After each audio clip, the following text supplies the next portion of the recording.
Hello and welcome. My name's Karen O'Connor and this is Things That Make You Go, This is your podcast to help you make the most of the wisdom and experience that comes with getting that little bit older. Let's get right into it. Hello and welcome. Today I'm here with Gaj Ravichandra. Welcome, Gaj.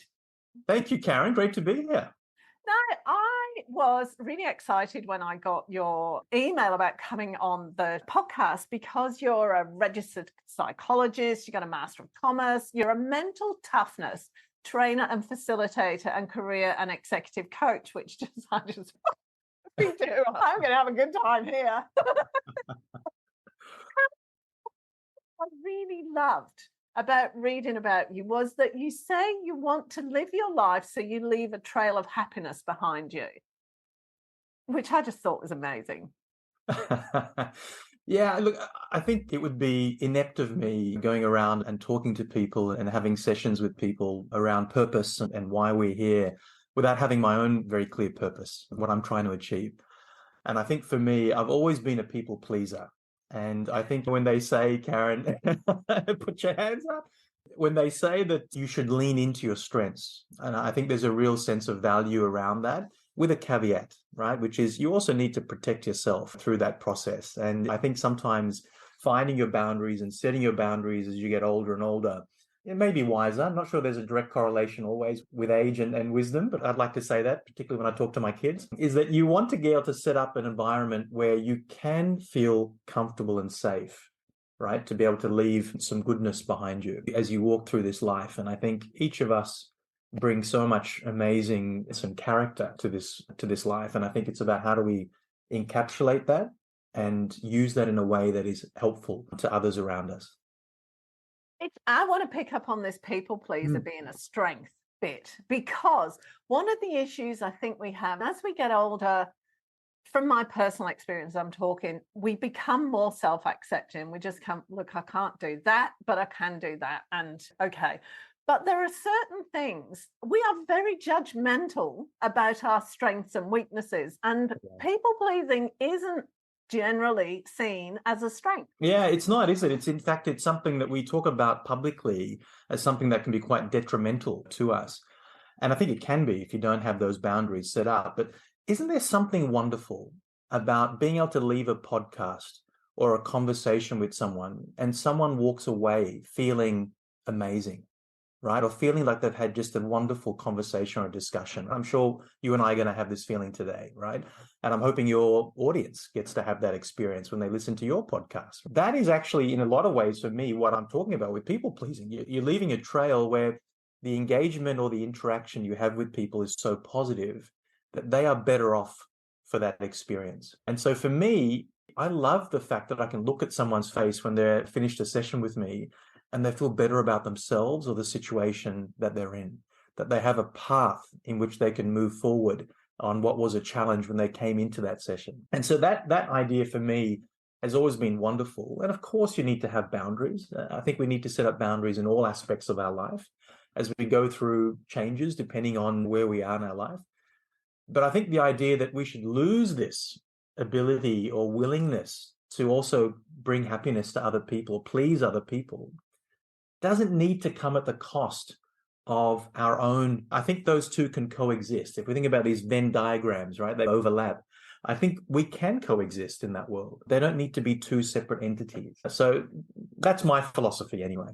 No, it's a really good point, because I can see what you're saying about if you put the boundaries in place, then it's not necessarily a negative way of being. It's just what interested me was the judgment on it.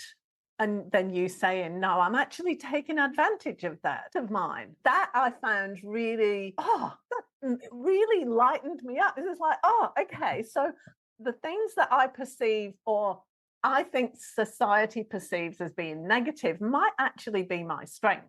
And I can use that. How do I use?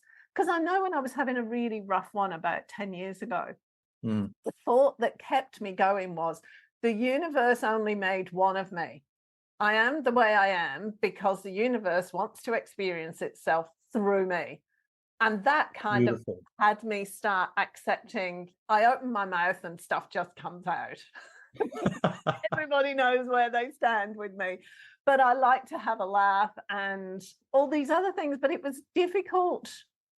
I'm not subtle at all. Can't do subtlety to save my life. I'm like a bull in a china shop. I've got a short temper sometimes. It was a difficult journey for me, and I think it is for a lot of people, accepting those things. Yeah, and I think I love what you just said, that the universe lives through you, right? And this is something that I'm a massive believer in, that nowhere in the history of mankind has there ever been a Karen like you, right? Or a person like you. There will never be a person like you who has had the combination of your thoughts, your feelings, your behavior, your ancestral inheritance, all these wonderful things, right? We take the good and the bad, right, with any of these things and try and make sense of it for ourselves. But the fact that you are so unique, the fact that you have brought this immense and complex combination of things together means that we need to see this, right? And we need to see it. And I think where we don't want to express ourselves clearly comes from insecurity or fear, right? And so if we manage that, the uncertainty, right, of are people going to accept me for who I am? Are they going to be able to understand who I am? And I think in any of those situations, from my perspective, it's a two-way conversation, right? There's an onus and responsibility on us to be able to express ourselves so that people can understand us. And there is an onus and responsibility on the receiver of that information, right, to also do that. Now, we can't control the receiver. And it goes back to this point of, if we were to control the controllables, right, what's in my control here? What's in my control is how I come across, how I pass on this information and knowledge to this person at this time, based on where they are at, right, to the best of my knowledge. So I think that's beautiful. I'm gonna use that line that you've just given. Is that trademarked, or can we? I need a copyright payment on each use. For me, it just gave me permission and to start to think that it was okay to be me. That was what I struggled with for a long time. I think so. And I think we all go through this, and this is a lot of self-doubt, whether we call it imposter syndrome or various other things that creep into ourselves. And I think a lot of that, when I do talk to people, and when we look at the fact that most high performers or highly capable people, over 70% will struggle with this, right, throughout their lives. And part of that is around, I think, am I going to please other people? Am I actually going to be accepted in some way? Am I going to lose my place where I am in society as a result of me verbalizing or acting in a particular way? And we've seen the cancel culture, we've seen other things come up that really do put sometimes a bit of a break on who we might be and how we might express ourselves. And not necessarily to the point where we are offending other people, but at least to have some freedom, right, in terms of how we communicate.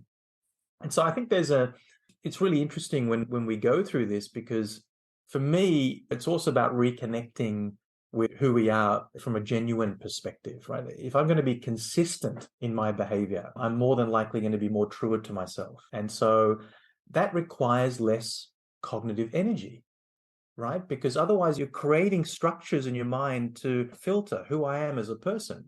And that requires a lot of energy. And so where is our energy better spent? Is it better spent on trying to filter, or is it about finding ways of expressing and connecting with people that are going to get some value from what it is that we do? So I think that's always been interesting to me, and how people do that and how they choose to find, if you like, their tribe and their connection point. You and I were talking off air just before this podcast about you moving from blogging into podcasting, and how you've helped so many people through this process, right, of you sharing your story and also connecting with other people. What a wonderful way that you found to do that. Now, imagine if you'd filtered that down to, well, actually, I think I might only be communicating with a very small portion of the population here who actually want to talk about this. Yeah, that's actually a really good point, because my goal in this is never been the numbers. It's always been about, if I can contribute to her and him. Absolutely. And you don't know how it's going to be received. We can't control that, right? No. And I think, so what you've done beautifully, Karen, is you've taken control of what you can control. And so therefore you put it out to the world, and those who will connect with it will find value from that, right? And I think that's a wonderful thing. It's a gift, actually. And in a lot of ways, this is how you're leaving a trail of happiness behind you. No, I've been dragged a few times into the numbers game. I have been dragged into, and I don't like it. It just feels fake and off to me. So I just happily meander along and talk to the people I want to talk to and put out a podcast. That is literally all I do. There's no in order to. That's it. I've taken the in order to out of it because I don't work well. Some people work well in order to. When they do in order tos. For me, it's just completely out of alignment. And I think knowing what works for you and being okay with what works for you has been the key for me personally. Yeah, absolutely. And I think that sense of that requires self-awareness and going through a process of actually understanding where you are. And you're a different person at different points of your life. And to assume that I'm the same person I was 3 years ago is a bit of a fallacy, right? And we need to work through this constant way of looking at how we, with people, what gives us happiness and enjoyment and fulfillment. And I think a lot of that comes down to really understanding what are we driven by internally and internally, and that changes over time. Our values, what is important to us, that's less likely to change over time. Sometimes the priority of the things that we value might shift, obviously, depending on where we are in our lives. And then this sense of our motivated skills, right? The cross or the intersection between what we're good at and what we enjoy doing. And when we understand those things, that also makes it much easier for us to have a greater impact on the purposes that we want to have. And one of the things that always frustrates me when I hear people talk about purpose is that we're not here for one thing. There's not one magical purpose that we are here to deliver on. It doesn't exist. And if you can help me on this, I'm trying to understand, what is the plural of purpose? Is it purpose? Can we create a word? I don't know what it let's is. create that one. That sounds great. So if we have purpose or purposes, I don't know, whatever that is, we need to firstly understand our internal state, right? Before we start worrying about our external state, because we might say, look, my purpose is to end world hunger, right? That's one of my purposes, right? But what if I have zero interest in the things that are required to solve world hunger? And it may not be because I don't want to do it. It's just that my strengths, my motivation, my drive are not necessarily aligned to those things. It could be other things that I need to do. So sometimes I think we start with the end in mind, but that might not be always the best place to commence this journey, right? As we conduct that self-awareness. Does that make sense? It's actually a really good point because it was something I struggled with. That thing about purpose. So many people used to say to me, you need to find a purpose in life. And I spent several years going, holy cow, I haven't got a purpose. What could my purpose be? I like that, but I don't want to do exactly what you said. I don't want to do that to get that. Oh my God, I'm really good at communicating very difficult ideas in very simple ways, but I don't want to be a teacher. There was all these things. And so I was left for probably 6 years going, what is wrong with me? I don't know what my purpose is. And to this day, I don't know what my purpose is, other than I like sharing information. Which is fantastic. And so that's a great example of these motivated skills, right? So you've gone internal and said, what do I enjoy doing? And it's a bit like in mathematics. In maths, we have this thing, chaos theory, right? That you have these what seem like a random series of events or things that happen. But a mathematician will say, I'll find a formula or an algorithm that connects those things, that makes sense of these things, right? And this is what happens in our life. We sometimes go through different stages in our life where we need to connect the dots. And when we start to connect the dots, meaning comes out of it naturally, right? But we first identify, what are those dots? What are those connection points? What did I extract from that was perhaps meaningful to me? And then what were some of the outcomes from those particular events or opportunities in our life? And when we start to do that, magic really does take place. And we start to see people having these sort of aha moments where they thought something that they thought was important to them 18 years ago, an achievement that they thought had no role to play in their lives. And then when you dissect it, you start to see what are the elements of this, right, that sit there that are true to you. All of a sudden, this formula starts to come to life, right? And yes, it may look different, but the elements or the core components, right, of that, you will see a pattern throughout your life. It's not an accident, right? And it's a beautiful sense of, going back to your point, that self-awareness, right? We need to create this for ourselves, and we need to make time for us to do this. I think a lot of us don't make time, right, to understand what is actually important to us. The other thing is, in talking in that scenario, is the things that we find easy, we tend to place no value on. Yes. Because they're easy. And then the other thing we throw into the mix is, how do I make money out of that? Yeah, how do we monetize? I've got to live, right? I've got to pay the bills and have a wonderful lifestyle as well. Absolutely. And I think those are almost two separate skill sets, right? I find it really interesting. I've met so many people across my life and the nature of my work. I'm coaching 4 billionaires at the moment, right? And so what's interesting with them is that, yes, they might have accumulated significant success commercially, but a lot of them struggle with finding out what they're meant to be doing, because there's an element of, they've achieved something, right? Up to this point, they've built a community, they've built an industry or a company. And sometimes those companies have tens of thousands and hundreds of thousands of employees. And then what do you do? Because that might have been a goal that you had as a tick box. And a lot of them will have they're highly driven people, right? They have a lot of those, high risk taking and highly ambitious. They have that in common, right? So am I meant to stop now that I've done this? Or what else is there in it for me? And this is where you find a lot of these foundations get generated all of a sudden, because people have lost a connection with what they originally were trying to build, right? And so that other meaning or purpose tends to come up in their life. We don't start with a charitable foundation first, right? That doesn't tend to happen before people have gone and done this. You can do that, right? There's nothing stopping people from doing that, but it's interesting how it happens the other way around. Yeah, I think going back to that idea of self-awareness, that idea of connection and belonging, finding your posse, your tribe, is really helpful to do a lot of things. And part of that, and we spoke about this before, was around how does that actually affect our physiology? Because that we know that social constructs around us, the dynamism of being in a social environment, changes our hormone levels, it changes the physiology of our behavior.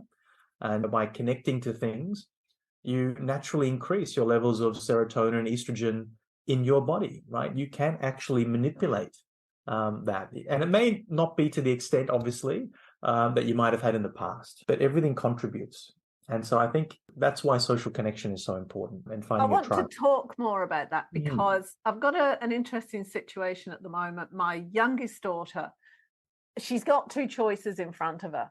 And one of them is to go to university with all her school friends. The other one is to do this job that's going to give her a lot of great experience and to go to university completely away from everybody part-time.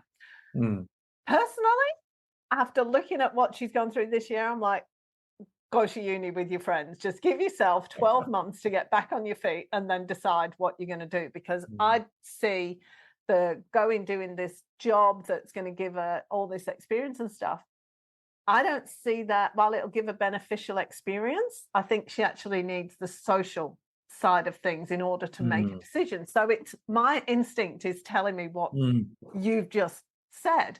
How important is that, the social side of things, to being able to make a decision that's in alignment with what's important to you? Yeah, so finding some time, and we're seeing this a lot with individuals who are finishing school or university. The first time in the longest time, we have seen students deselecting out of going and joining a corporate entity, and perhaps going and setting up their own entities or startups and so forth. Yeah. And I think part of that is around, yes, excitement. We've obviously seen some individuals have some success from doing that. It's a very small proportion, obviously, of the population, but there's an excitement that comes from that. But whenever you talk to these individuals who go off and do, these kind of jobs early on in their life, one of the things they talk about consistently is the camaraderie that they had with the people around them, right? That they were on a mission, not just by themselves, but with a group of people, right? And that group of people is what catapulted them, right, into this next level of success, whatever that might look like. So I would say with your daughter, it's probably a sense of having that awareness first of what is important to her, and perhaps what's important to her may be different to you. And so that sense of understanding what that is and what she's going to gain from that. Maybe there are other avenues for her to be able to get that social contact or that sense of belonging as well. Maybe there's a sense of purpose that's driving her that she can see, if she uses her skills, her interests, her values in some way, that she is going to contribute, right? Now, that sense of contribution gives you a sense of belonging, right, as well. And that looks different to each of us. Sometimes the father in me wants to say, you know what, darling, take both options. Why don't you do a hybrid, do some university and do this job and kind of just be safe. That's the protector in me talking. But I guess in a lot of ways, what we want to do is we don't want to drive them because of insecurity or fear. We want to give them the choice to do that. And she's early on in her life where even if something goes wrong, she can always jump back into study, right? What's the worst case scenario, right, that's going to take place in 12 months, for example? And I think that sense of that rush that we find, right, to get things done, but we're caught up in this constant zone of doing that. And that beautiful research that was done a little while ago now that talked about when you go from school to, if you choose extra tertiary education, jumping straight into university, for example, is not as effective unless compared to taking a gap year where you have some structured learning, right? So if you take that 12 months and you have through that 12 months, you don't have to work the entire 12 months, but say 6 months of that is some structured learning and some opportunity to help other people, you are significantly advantaged over those people who have gone straight into university, right? In your life, right? It has a massive impact in your life. And so there's something of value there about being able to break from that routine a little bit with a little bit of structure that can help as well. Where is your daughter coming from in that instance? What's sort of driving her, do you think? So what happened was she went straight to university from school. She got into fabulous university, the top women's college in Australia, and hated it with a passion and left after 6 months. And most of her friends had taken a gap year from school. So she then came home, and that was when she decided she really didn't want to go back. And she bimbled about. Now, we've moved house from where she went to school, so she's away from all the school friends. So she's got no support network around her. And then she decided she was going to go to university because we used to live in Armidale, New South Wales, and that was where she went to school. So now she decided she was going to go to university in Armidale, do a course that she's so suited for. And then she got this job as an internship because her sister works there in marketing. And she's, oh no, maybe I can do this because I want to learn. She doesn't enjoy the profession that it's in. She doesn't really want to do this long term. She just feels, I think her boss, she's acting as a boss's executive assistant, and she's organising everything, and she's enjoying organising everything. And I reckon 3 months tops and she'll be heartily sick of it. And she's tempted by the money, which is also a big alarm bell as far as I'm concerned. So she doesn't have a friendship circle around here. She doesn't drink. She doesn't party. So the company she's in, online marketing company, they're all party animals, including her sister. And they go out drinking, and she's getting pressure to go out and drink with them, but she's the sober one. And then, so there's a lot of things that are. What I can do, I'll email you this values and motivation questionnaire you can pass on to her, which might be helpful, sort of identifying that, because we know that if she has greater alignment, right, with the things that are important to her, then it might actually help. And sometimes when you see it, this is what's important to me, this is what's available to me, there's no crossover happening here, then perhaps it's not going to be a great fit. And so sometimes we need to see it. We need the visual cue. And I know what it's like. I'm trying to, if I try and tell my daughters things that they need to do, they're not interested in what I've got to say. I know, right? So sometimes it's got to be objective, right? Because it might be laced with some emotionality, right? That is natural, right? That's going to be there. And so I think the more objective that we can try and be with them, sometimes that can be helpful as well. I'm sure you've had many years of practice of doing that, which is great. So I'm sure you're much more advanced than I am in that. Oh, I don't know about that, but I've had experience at it. It was interesting last night that we actually got to the bottom of, she does things like when she went to university last year because it looks good. And that's the same with this job. It's going to look good if she can say she's been an executive assistant to a guy who owns a marketing company. Yes. She went on exchange when she was 16, 15 or 16, to Colombia for 3 months, Wow. which she didn't speak Spanish. So she was sitting at the dining table, and the family, who were fabulous, were all be talking in Spanish, and she Yeah. enjoyed herself, but it was very difficult because she did feel very isolated. I had a fabulous time at the same time, but there were the negatives and the positives. Yeah. Good, but it looks good on a resume. That's where my hesitation is coming from, because she's doing it for the same reasons that she went to the university, she went to Columbia, and it's because it looks good. And I'm like, yeah, maybe we could reassess that. I guess finding a balance, and you can almost see some other little interesting patterns there just in those two stories. That sense of adventure, perhaps a bit of risk taking. Yeah. Those kind of things are there, a bit of variety. Yeah. So as we start to see those dots coming up, it might be, how does she get that in an environment like a university, right? Yeah. Where you can see where there's going to be a disconnect, because she's not going to necessarily get those things unless she's perhaps doing a course that might be challenging, right, for her. Or she's actually in an environment that is perhaps, there's so much variety and options to meet different kinds of people and connect with different people, perhaps in a different kind of city or context, right? Different country. She wants to go to the UK. So she applied for the UK, and then we've had so many changes in the last 6 months. She asked me what Keely's doing. I'm like, this week. That my concern is that she doesn't actually, and I think this is where I was coming from with the initial question, she doesn't value social connections. And I've begun to understand over the last 10 years, probably, just how important they are.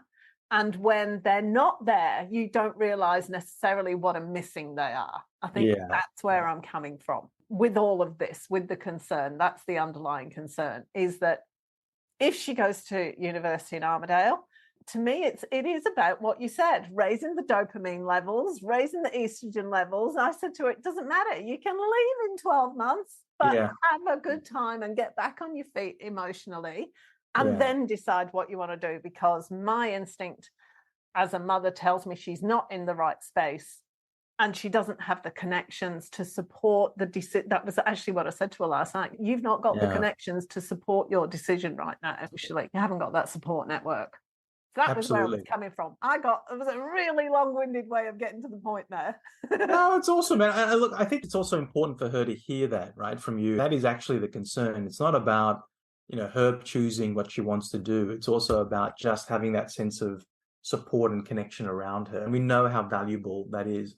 And we call these the social supplements, right, of our life. So we need to have that around us so that we can feel that we are energized and boosted by what we do. In social psychology, we call this a social identity theory, right? So the theory is that we are at our best when we tend to feel that we are part of, when you look at these mass shootings in the US, and one of the common factors that comes up, and I'm not liking this to your daughter by any stretch of the imagination, but there's a common theme, which is those individuals who go and commit these horrendous acts of violence would never do that if they felt a connection to that community. And so when you don't have that connection, you are capable of doing things that, you may not necessarily believe that you should be doing. And in that sense of community, fostering that sense of connection, identifying yourself with some sort of social group has much more of a positive impact on us than we can consciously manage and understand. And so I guess that sense of who can she connect with?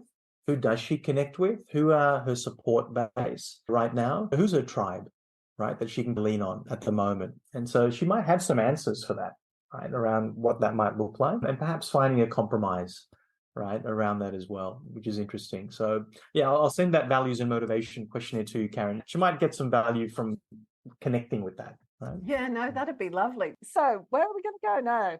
Talk to me about the kind of work you do in companies, because I know one of the things that attracted me on the website was you were talking about when people are underperforming. And this is a good one. I was reading the other week that a couple of companies have just gone to 4-day weeks after sitting down with their employees and going, look, you can do your work in 4 days. We'll do 4-day weeks on a permanent basis. Yeah, I think it's amazing. I think we'll get down to 3 days, actually. And part of that is because of something that's happening right now. It's this fractional employment world that we are moving into. And already 20% of the US are doing this. So it's the idea that we will no longer be just working for one employer. We will have multiple employers that we'll work with at any given time, and probably the equivalent of 2 part-time jobs, if you like. And so in the US, this is already happening. It's going to move across, and it will be impacting us more and more.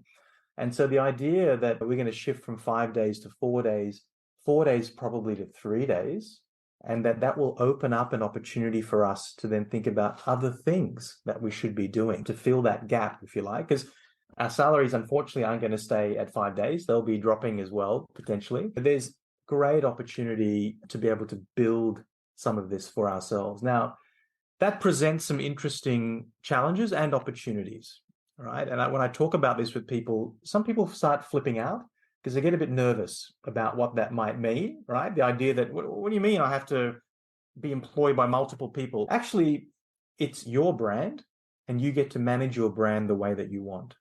All right, it's one way of looking at it. And so if you want to give time and put a value on your time and knowledge and expertise, and be able to go out to the market and say, hey, I can probably do this for about 2.5, 3 days a week, and I can probably do this over here for 2.5, 2 days a week, then it's actually going to give you a few things. One is increased social access, right? Because you're going to be doubling the amount of people that you're probably exposed to. You're going to be able to get a lot of variety in the work that you do, more variety. You're minimizing your risk by doing this, right? Instead of putting all your eggs in one basket, you're actually then starting to look at diversifying, right, where your income streams and opportunities are. But it also means that we need to manage our brands, our personal brands, more differently to what we're doing right now. So the idea that I can be in a jar and I can just put my head down and work in that job and be left alone, we know is not a good strategy for the time that we live in, right? And think about all these jobs in the tech world that are being let go. These are highly capable individuals working in some of the top companies in the world, losing their jobs, tens of thousands of people over the last couple of months.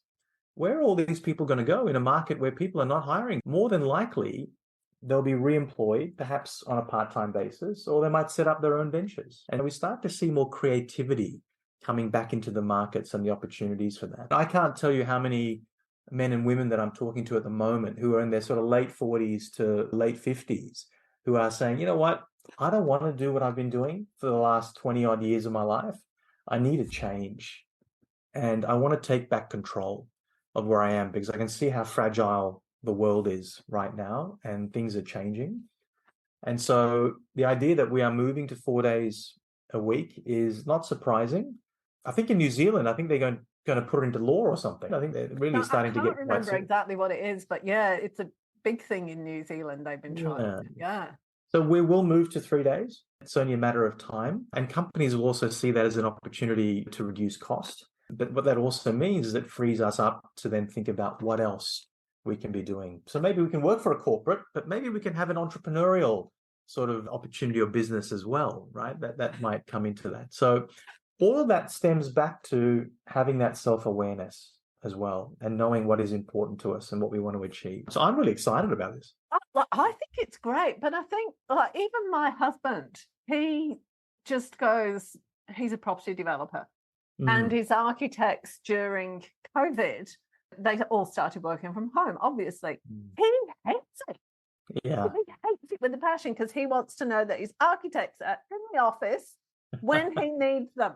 Yes, yes.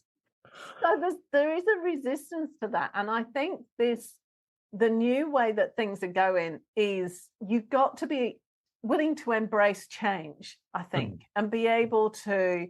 It's not going to necessarily be predictable, but one of our things that drives us is predictability, isn't it? We like things to be predictable, so Absolutely. we know where we're going. Absolutely. And I think we live in this world, everyone talks about this VUCA world, right? That sort of volatile, uncertain, complex, ambiguous world that we live in. And the latest acronym that these business schools have created is that living in this VUCA world means that we are what we call BANI, B-A-N-I. We are brittle. So we're fragile, much more fragile than we used to be. We're a lot more anxious, right? Because it's so hard to predict what's going to happen. And therefore, that sense of uncertainty raises our anxiety levels, right, about what's going on. It's also non-linear, which means if I used to do X, Y, Z, I know that I was going to get to this point. That isn't necessarily the case anymore. And so I can't predict what's going to happen. I can't just act in a linear way. And then the last part is incomprehensible, which means that there are a lot of things out of our control. And so a lot of the problems, I think, Karen, stem from the fact that we are trying to control things that we can't. And so as a result of that, bringing that conversation back in and saying, what are the 3 or 4 things right now that I can influence and control quite strongly? And how do I lean into those things to be able to get the best outcome, right? So, for example, for you, going from blogging to podcasting, right? It's wonderful that you are being able to take that skill set and then be able to get this beautiful knowledge out to the world, right? For people to access. So all of a sudden, you might have gone from blogging or having a role here in the Gold Coast in Australia to now someone in the corner of Colombia is going to be able to find you and listen and resonate, right, with the content that you have. And therefore, the scale of our impact has changed. And so the opportunity, therefore, increases, right, for what we do. And that's exciting, but it's also scary at the same time. And so I think that incomprehensibility part is interesting. But most people I talk to feel pretty brittle and anxious right now. I think it's a very natural feeling based on what's happening in the world. Right? I suppose the younger generations are going to have an easier time of learning how to cope with this kind of scenario than the people like I'm the tail end of the where you were expected to leave school and get a job and stay in the job. That was before my time. You stay in the job until you retire. Yeah. And there's still a lot of the corporate world is still in that thing that this is the way we do it. And you come and sit at your desk and you. And I think the younger generation, they're much better at saying no. You and I know this with kids. So, I mean, they're much more astute and capable of setting some boundaries for themselves. I was talking to a friend who's a cardiologist the other day, and he said one of the interesting things is that we've seen life expectancy increasing, right, over the years. Probably our generation is going to be the first where it drops. Something has happened where the levels of stress that we have now taken on board just haven't been able to cope with the level of medical enhancement that has taken place. Now, this might be the first time generationally where this is going to happen, right? Our parents' generation actually were very resilient, but they might not have had the same level of stress and anxiety, right? And so I found that really fascinating. And when I look around, I see a number of people having heart issues in their 40s and 50s, which typically didn't happen in the past, right? And people were being able to extend their life and live beyond that. And stress has a massive impact on that. And so we're definitely seeing that being an issue right now for people. So I was quite shocked by that sort of trend that we're seeing. So to avoid all this, what can we do? And I think that's where one of the challenges is how do we then bring back that sense of enjoyment and alignment and fulfillment to the work that we're in?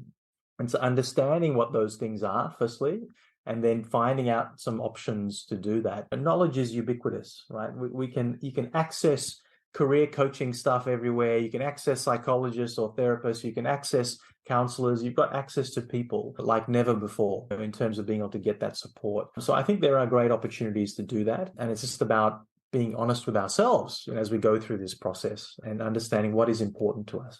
Something that comes up for me as you're saying that is when you meet people, one of the first questions they say is, what do you do? Yeah. So immediately you get put in this little box. Yes. And what do you say to people? What do I do? Well, I do that, and then I do that, and then I've got this. And I think that's not being able to define ourselves is a challenge for a lot of people. So you'll hate this next question that I ask. So in sessions, because we are naturally inclined, right? We're programmed to ask that question, what do you do? I ask, who are you? Yeah. That is just infinitely difficult for people to grapple with. And even for me to if I sat down and you were to ask me that question, I would naturally be drawn to certain parts of my life, maybe certain achievements, things that have resonated with me that might actually indicate the kind of person that I am. I think we do need to shift the conversation a little bit, right? From what we do to a much more broader conversation of who we are as people. And therefore, what does that bring to the day? Yes, I might have been an accountant for 30 years or 25 years, but there's plenty of other things that contribute to me being a successful accountant. And we break those things down, we can apply those skills and that knowledge into so many aspects of our lives, right? And I think it's something that I see a lot of people who are 35-year-old to 40-year-old accountants who are struggling with this, right? Because they're good at stuff, but they may not be passionate, right? Or enjoy what they're doing. And so you tend to find a lot of them in business schools trying to find an answer to life. They go through a series, you'll see a phase in people's lives where they job change very quickly. They might have been in a job for a period of time, and then every 18 months they're shifting, right? Because they just haven't reconnected with what they're looking for. And so it won't magically arrive. And so we do need to put that effort into understanding that about ourselves. Yeah. It is, because just when you asked that question, who are you? What I noticed was that I wanted to define myself by things that I've done. Yeah. Yeah. So who are you then became, I'm a mother of 4, but it was what I've done, not... It's... That was really interesting. I was yeah. like, okay. And it's very rarely and I had this individual, wonderful female leader, entrepreneur. When I asked that question, she said, I am love. Wow. That's what I am. And everything that I do, I give myself through love to other people, to my employees, to my customers, to my shareholders, to my husband, to my kids. That is who I am. And that common thread of breaking down that outer shell of our achievements that we project to the world, that is our safety net, right, in lots of ways. Because people can understand that language of achievements. We used to train to think that way, right? But all of a sudden we're relearning a language. And so then, again, 2 people, the giver and the receiver, we need to both understand that. So if you go to someone who only talks about what they do and you try to talk about who you are, there's a complete misalignment, right? This is why sometimes when we look at generational differences, we're coming from different angles, right? Maybe the younger generation are better at talking about who they are, right, rather than what they do. And so, yeah, there's an element of that. Interesting, because as you're talking again, and I'm going, okay, so who am I? And then it's what I want to say is what is going to be judged well. Who am I for you? Good, yes. What's best going to move me ahead here? It was really interesting, the process that I went through and how confronting it is to go, okay, yeah, I don't know. And it's a good point, because I think we're using the filters that make us comfortable, right? Mm-hmm. And so relearning sometimes how we might need to play around with those filters is important. So by asking, it's almost like a funnel, right? So at the broad top of that question, sometimes I'll get a whiteboard and just start writing down some of the content. When I ask that question of people, just give me the immediate words that come to mind. It's a word association task, right? And so you start with, I'm a mom, I'm a dad, I'm a son, I'm a whatever it might be. And then eventually it starts filtering down, right, into some core qualities, right, of who you are. And so that becomes really beautiful. It's a way of just channeling the conversation. And we can all do it ourselves. I don't know if you journal. I sometimes do that myself. I don't journal every day. I might do it twice a week now. But the purpose of that is really to challenge and question a lot of maybe challenges or problems that I might have had during the week. Why were they a problem for me? How does it impact me as a person?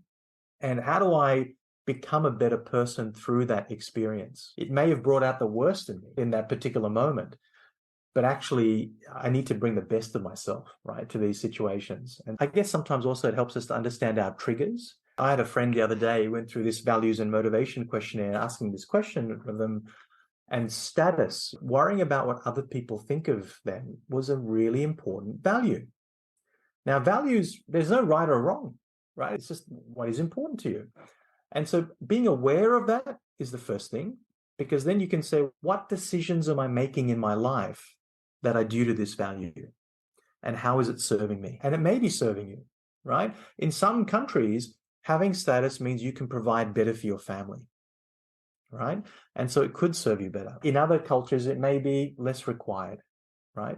And so I think sometimes just having that understanding can be really helpful. Yeah, I went 2 places. And one is, I remember when my eldest daughter was young and she was struggling a bit. So what we did was we sat down with her, and on each piece of paper, she wrote out what was important to her. So it might just be happiness or smiles or something. And she pinned them all around her bedroom. She had about 10 in Yeah. the bedroom, and then she'd take them down and change them Fantastic. over the That's next few amazing. months. And that was just fabulous. It was such And a did you notice anything about that? Were there sort of things that were happening that would then you would see her behavior change as a result of those things? Oh, without a doubt, because there was just stuff going on for her at school, and it just gave her the ability to handle things better in the classroom and with certain people in the class. So it just changed. It grounded her and made her feel protected, made her feel safer. Fantastic. She was only about 8 or 9 at the time. So actually, she might have been younger than that. So she didn't really understand it. So it was words like kindness. Yeah. And just the things that a 7 or 8-year-old can understand. But it was a really great way of, and I can't take the credit for this, I got this idea of a book. Oh, it's wonderful. It's phenomenal at that age, right? To equip them with skills like that. Yeah. Yeah. And so what's interesting there is that, that cognitive cycle, our thoughts affect our feelings affect our behavior. When those thoughts are repeated, they become beliefs. And so beliefs can change. We just need to change the thoughts that we repeat to ourselves. And so your daughter there in that instance is probably looking around the room and she's channeling her thoughts, right, in some way. And they become the beliefs that she then acts on and she feels on and then acts on, right? So that's wonderful, actually. That's a great way of cementing it visually. Another sense that is involved in that, right? It was a big difference. We're going to sign that off in a minute. We've run over time. We need to do another one. Just a bit of a funny story. I used to do a lot of work, I still do actually, with landmark education. And I remember about 18 years ago, might have been longer than that, I was doing the advanced course, and they suggest that you take in a possibility for a way of being. So take on a way of being into the course so that you can get the most out of it. I took on the possibility of being vulnerable, and I couldn't even say the word. I could not say it. Somebody had asked me, what is the possibility of your creation? I'd be going, I literally could not say it. It was really interesting. But I think I've kept that through since then, on and off, but it's one of the things that I enjoy about these conversations, because I'm happy to share. Yeah, and I think that sharing requires that vulnerability from you, and it can be quite draining and intimidating when you are putting yourself out there. So it's a real credit to you, Karen. I think it's wonderful. I think as you were asking that question, I was thinking to myself, what is it that I'm probably, as we come to the end of a year and thinking about the new year, I think I need to bring in more curiosity into 2023. I think I'd like to do that more and find new ways of being curious about different things in my life and the world. I think, so thank you for that. You've given me a wonderful theme for me to think about and reflect. Yeah. It's a really good place to end, because I think for me, it'll be playful. Fantastic. Yeah, I've got quite significant about certain things. I do significant. And that's really gets in the way. Gets in the way, doesn't it? It does. Like being playful. Fantastic. And it's the energy that brings to other people as well, which is great. Yeah, and the same with your curiosity. Thank you so much. I really appreciate it. It's been brilliant. Thank you, Karen. It was a free-flowing conversation. I really enjoyed it. And wish you all the best. If you enjoyed this episode, be sure to subscribe so you're notified when a new episode is posted, and rate and review this podcast and share it with your friends, please. Thanks so much for listening, and I hope you're leaving with some great ideas that can make a difference in your everyday life. Until next time.